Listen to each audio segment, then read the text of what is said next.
Okay, here we are. Matthew Russell Lee, Inner City Press, here at the Southern District of New York Courthouse. Today, Friday, September 12th, 2025. We're back at it. Yesterday on the Diddy docket, there was a third-party filing by a guy called Joseph Manzaro from Florida.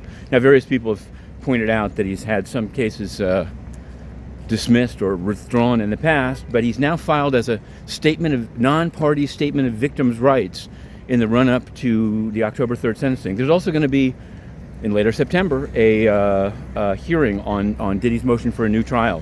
We'll definitely be covering that. And on the same day was supposed to be the sentencing of Daniel Hernandez, a.k.a. Tekashi 6ix9ine. But yesterday, docketed by Judge Engelmeyer, sentencing is canceled.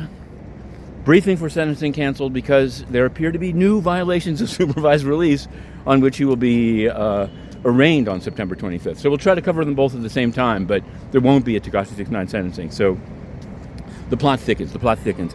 Meanwhile, in terms of plot, a sort of, is it the end? Nadine Menendez, wife of Robert Menendez, whom yesterday she said he tricked her, he played her, he played her strings. He was not the man that she thought. Afterwards, she said she's not divorcing him. She was sentenced to 54 months or 4.5 years. He, of course, got 11. So there was a distinction. But Judge Stein said that she had a responsibility. She arranged many of these things. In fact, it seems like some of these guys were more her friends than Bob's. But that's no excuse for Bob. That's it. Gold Bar Bob is guilty. We have the book out. You can find it. Now, in the litigation around Lisa Cook, this is the financial section.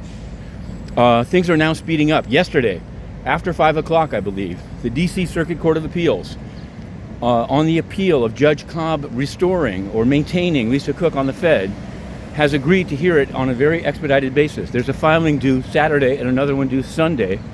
We'll cover both of them. And then there'll be a decision rendered early next week. It's more than possible, given their other recent decisions, that will be in favor of Lisa Cook. But then it'll go to the Supreme Court, and it looks like it'll go to the Supreme Court before the next Fed or FOMC meeting. So that's on a rocket docket. In other financial news, and this is going to be the beginning of a new trend here, Pinnacle-Synovus. It's a big merger, and there's another one announced right after that, PNC First Bank. What I can say is that journalistically even, requested some records from the Tennessee regulator of Pinnacle. Seems like a straightforward request. No, Tennessee is one of the states that has a citizens-only provision. They only give records to citizens of their state. I don't know if that means U.S. citizens, by the way. But anyway, it's not enough even to be in Tennessee. You have to have a Tennessee driver's license, or I guess non-driver's state identification, to get any records from them. It's a joke because it's a Pinnacle Bank is in many other states, as we've shown now in filings that we've made. Some time ago, actually, there's a case called Lee versus Minor. We sued Delaware for just a sort of provision and won. I don't know what the current state of the law is. I'm going to have to look it up. But I will do whatever the law of states' rights to do that. No other regulators have to take note that Pinnacle's regulator only responds to people in Tennessee, even as they try to move into Atlanta and Columbus, Georgia. We'll have more on PNC coming as well. Finally, the United Nations. We have written to the President of the General Assembly, her name, Annalena Baerbock.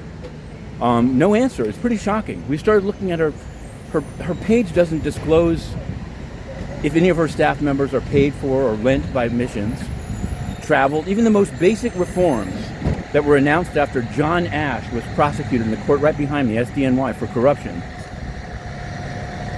None of them have been carried out by this former German official, now President of the General Assembly. Well, we're on the case. We've applied. She needs to answer the letter.